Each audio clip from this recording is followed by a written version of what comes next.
Hello Malayali മക്കളെ, വണക്കം. വാ വാൻഷിത, നിന്റെ കളിയുണ്ടല്ലോ അടിപൊളിയാട്ടോ. ഇതേപോലത്തെ ഒരു കളി നമ്മൾ കണ്ടിട്ട് പോലുമില്ല. സ്വന്തമായിട്ട് ചെയ്യേണ്ടതെല്ലാം ചെയ്തിട്ട് അത് ഒരു നാണവും ഇല്ലാതെ മറ്റുള്ളവരുടെ മേലിലേക്ക് വെക്കുന്ന ആ ധൈര്യം ഉണ്ടല്ലോ, അത് സമ്മതിച്ച് തരണം കേട്ടോ.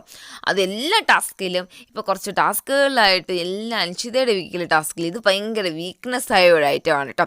അപ്പോൾ പിങ്ക് ആൻഡ് ബ്ലൂ എല്ലാവർക്കും പരിക്കുണ്ട്. സോ അതാണ് പറഞ്ഞിട്ട് ഒരു കാര്യമില്ല. ആ പരിക്ക് മനുഷ്യന്മാർക്ക് ഏക്കും എന്നൊക്കെയാണ് നമ്മുടെ റയാൻ രഞ്ജിത്തിനോട് പറഞ്ഞുകൊണ്ടിരിക്കുന്നത് രാവിലെ തന്നെ. അത് കഴിയുമ്പോഴത്തേക്ക് എന്നാണോ നമ്മുടെ അൻഷിതയോടും പവിത്രയോടും ജെഫ്രി പറയാണ്, കല്ല് പോയാലും പോകട്ടെ, പക്ഷെ മറ്റുള്ളവരുടെ കെട്ടിടം തകർക്കുക തന്നെ വേണം, അതായിരിക്കണം നമ്മുടെ ലക്ഷ്യം എന്ന് പറയുന്നുണ്ട്.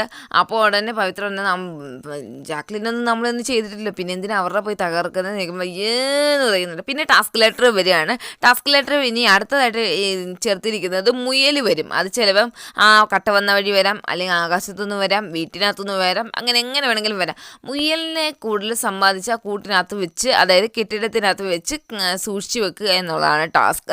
ഏറ്റവും അവസാനം ആരുടെയിലുണ്ടോ അവരാണ് വിന്നാവുന്നതെന്ന് പറഞ്ഞത്. അങ്ങനെ മുയലിന് വേണ്ടിയുള്ള അടിയാണ്. ആദ്യമേ തന്നെ മറ്റേ പവിത്രയുടെയൊക്കെ മൊത്തം കട്ട പോയിട്ടുണ്ടായിരുന്നല്ലോ, അതിന് പിന്നെ മുയൽ കിട്ടുന്നുണ്ട്. പിന്നെ അവർക്കാണ് ഫസ്റ്റ് കിട്ടുന്നത് 2 എണ്ണം, പിന്നീട് ജാക്ലിനൊക്കെ കിട്ടുന്നുണ്ട്.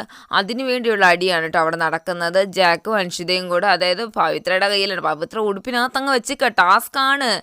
ഉടുപ്പിനകത്ത് വെച്ചിരിക്കുകയാണ്. എന്നിട്ട് അതിൻ്റെ മണ്ടയ്ക്ക് ജാക്ലിൻ കയറി കിടക്കുന്നു, അതിൻ്റെ മണ്ടയ്ക്ക് അൻഷിത കിടക്കുന്നു, അതിൻ്റെ മഞ്ചരി കിടക്കുന്നു. അൻഷിത ഉടനെ അയ്യോ എൻ്റെ കൈ എന്ന് പറയുമ്പോൾ അവർ വിടും. അപ്പോൾ പിന്നീട് അൻഷിത വന്നിട്ട് വീണ്ടും പിടിക്കും. പിന്നെ എൻ്റെ വയറ് പറയും. പിന്നെ അവർ വിടും. അൻഷിത ഉടനെ വീണ്ടും അവരെ കയറി മഞ്ചരിയൊക്കെ പിടിക്കുന്ന പിടുത്തം കണ്ടു കഴിഞ്ഞാൽ നമുക്ക് സഹിക്കാൻ പറ്റത്തില്ല കേട്ടോ. എന്നിട്ട് പറയുന്നത് മഞ്ചരി എന്നാ പിടുത്തം പിടിച്ചെന്ന് പറഞ്ഞാണ് നമ്മുടെ അൻഷിത നടക്കുന്നത്.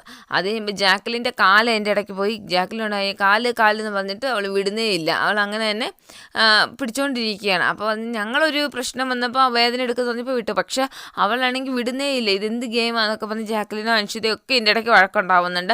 അതിൻ്റെ ഇടയ്ക്ക് വിശാലാണെങ്കിൽ അൻഷിതയ്ക്ക് സപ്പോർട്ടായി. ഇപ്പോൾ അൻഷിതയ്ക്ക് ഭയങ്കര സപ്പോർട്ടാണ്. തർഷിക പോയാലൊരു സപ്പോർട്ടാണ്. അൻഷിത എന്നെ കാണിച്ചാലും അവളോട് കൂളായിട്ട് സംസാരിക്കും, ബാക്കിയുള്ളവരുടെ എല്ലാം ഹാർഡായിട്ട് സംസാരിക്കും. ഇങ്ങനെയാണ് നടന്നു വരുന്നത്.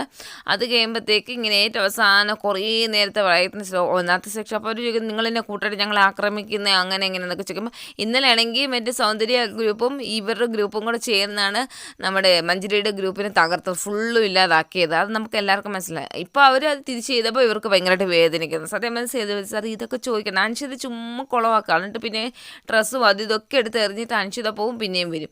ഇതെന്താണ് ഇങ്ങനെ കുറേ ദിവസമായിട്ട് ഇങ്ങനെ ചെയ്തത്? പക്ഷെ അതും കഴിഞ്ഞ എപ്പിസോഡിലൊന്നും ചോദിച്ചിട്ടുണ്ടായിരുന്നില്ല. ഇനിയെങ്കിലും ഒന്ന് ചോദിച്ചുകൂടെ എന്ന് ഞാൻ വിചാരിക്കുന്നു.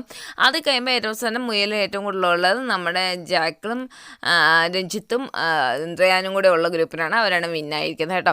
ഈ നോമിനേഷൻ ഫ്രീ നിങ്ങൾക്ക് 3 പേർക്ക് ഇടയിൽ ചിന്തിച്ച് ആലോചിച്ച് പറയുന്നുണ്ട്. കുറേ നേരത്തെ ആർഗ്യുമെൻറ്റിന് ശേഷം റയാൻ ജാക്കിളിനും ദയാനുമാണല്ലോ ഓപ്പോസിറ്റ് പറയുന്നത്. അപ്പോൾ ആരുടെയൊക്കെയാണ് വേറെ കൂടുതൽ ഓർമ്മ? രഞ്ജിത്ത് പറയുന്നത് അതിന് എൻ്റെ പേര് പറഞ്ഞുകൂടെ ജാക്ലിൻ എന്നൊക്കെ ചോദിക്കുമ്പോഴത്തേക്ക് നിങ്ങൾക്ക് പ്രസൻസ് ഓഫ് മൈൻഡിൽ അങ്ങനെയൊക്കെ കുറേ കാര്യങ്ങളൊക്കെ പറയാം. അതൊക്കെ റോങ് ആയിട്ടുള്ള ഒരു ആൻസറാണ്. ഞങ്ങൾക്ക് വോട്ട് ചെയ്യാൻ പറ്റത്തില്ല എന്ന് പറഞ്ഞാൽ മതിയായിരുന്നു. പക്ഷേ കുറേ കാര്യങ്ങളൊക്കെ പറഞ്ഞപ്പോൾ അങ്ങനെ പറയാൻ പാടില്ല എന്ന് പറഞ്ഞ് ഇന്നാണ് നമ്മൾ ഈ ആഴ്ചയാണ് ഏറ്റവും കൂടുതൽ രഞ്ജിത്ത് സംസാരിക്കാൻ തുടങ്ങിയിട്ടുണ്ടായിരുന്നത്. ഏറ്റവും അവസാനം റയാന് നോമിനേഷൻ ഫ്രീ കൊടുക്കുന്നുണ്ട്. അപ്പോഴത്തേക്ക് വൈകിട്ടായപ്പോഴത്തേക്ക് നമ്മുടെ മുത്തുക്കുമാർ ചോദിക്കുന്നുണ്ട്, നീ ബൊമ്മ തരാനല്ലേ പറഞ്ഞത് ഞങ്ങളോട്, നമ്മൾ ഒന്നിച്ച് അറ്റാക്ക് ചെയ്യപ്പോൾ നീ ബൊമ്മ തരാൻ പറഞ്ഞു. ഞാൻ റയാൻ എടുക്ക ചെന്ന് ചോദിച്ചപ്പോൾ റയാൻ തന്നിട്ടുണ്ടായിരുന്നില്ല, പറ്റത്തില്ല എന്ന് പറഞ്ഞപ്പോഴത്തേക്ക് നീയാണ് അവിടെ കാറി പറഞ്ഞ് കൊടുക്കുമെന്ന് പറയുന്നത്. അപ്പോൾ നിൻ്റെ സത്യസന്ധത മനസ്സിലായി. പക്ഷേ റയാൻ നമ്മൾ ഒത്തു കളിച്ച റയാൻ്റെ അവിടെ ഫേക്കായിട്ട് കളിച്ച ആ ഫേക്കായിട്ട് കളിച്ച ആളുടെ സപ്പോർട്ട് നിൽക്കാൻ പാടില്ല എന്ന് പറഞ്ഞ് കുറച്ച് നേരം ആർഗ്യുമെൻറ്റ് ചെയ്യുന്നുണ്ട്. പിന്നീട് റയാനോട് പറഞ്ഞ് സംസാരിക്കുകയൊക്കെ ചെയ്യുന്നുണ്ട് കേട്ടോ. ഇന്നത്തെ എപ്പിസോഡിൽ ഇത്രയാണ്. നാളത്തെ എപ്പിസോഡിൽ വലിയിട്ട് കാര്യമായിട്ടൊന്നും നടക്കില്ല. ചിലപ്പം ഈ ടാസ്കിൻ്റെ ബേസിൽ നടക്കുമായിരിക്കും. അതർവൈസ് നാളെ ഒന്നും നടക്കാൻ ചാൻസ് കുറവാണ്. 2-3 ആക്ടിവിറ്റിയൊക്കെ കാണുമായിരിക്കും. നാളത്തെ എപ്പിസോഡിൻ്റെ റിവ്യൂ ആയിട്ട് വരാം കേട്ടോ.